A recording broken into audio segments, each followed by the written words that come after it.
without a shadow of a doubt that Iran will take a nuclear weapon.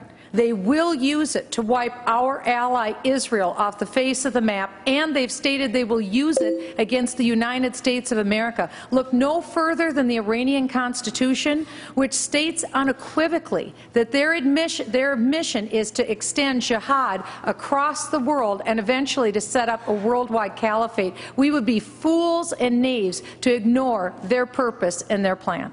Congressman Paul.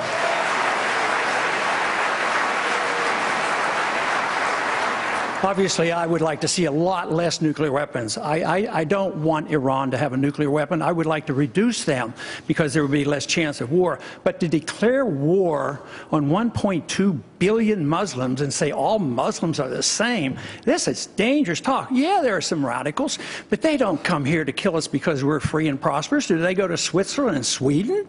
I mean, that's absurd. If you think that is the reason, we have no chance of winning this. They come here and they explicitly explain it to it.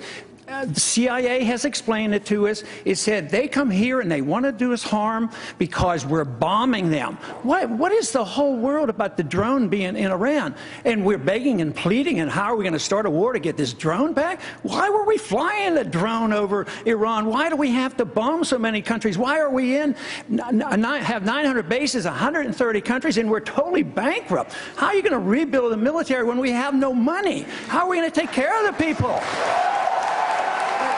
So I think this wild goal to have another war in the name of defense is the dangerous thing. The danger is really us overreacting, and we need a strong national defense, and we need to only go to war with a declaration of war and just carelessly flouting it and starting these wars so often. Speaker Gingrich, is Congressman Paul. And the point would be, can I respond to that? Can I respond?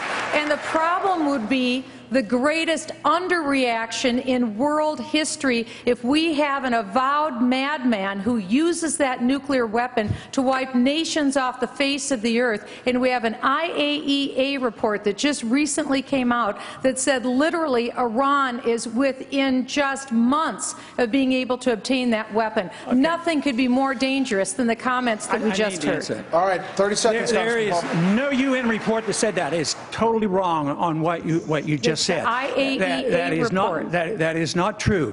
They produced information that led you to believe that, but they have no evidence. There's been no enrichment of these bombs. If we agree with that, the United States people could be at risk of our national security. So I'd like to finish. If she thinks we live in a dangerous world, she ought to think back when I was drafted in 1962 with the nuclear missiles in Cuba.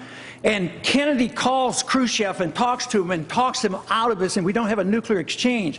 And you're trying to dramatize this, that we have to go and treat Iran like we've treated Iraq and kill 1 million Iraqis, and 8,000 some Americans have died since we've gone to war. You cannot solve these problems with war. You can solve the problems if we follow our Constitution, go to war, only when we declare the war, go in and win them and get them over with, instead of this endless fighting and this endless attitude that we have enemy all around the world. But as President, I stand on the side of peace for the American people. We've been pretty liberal with our friendly ding.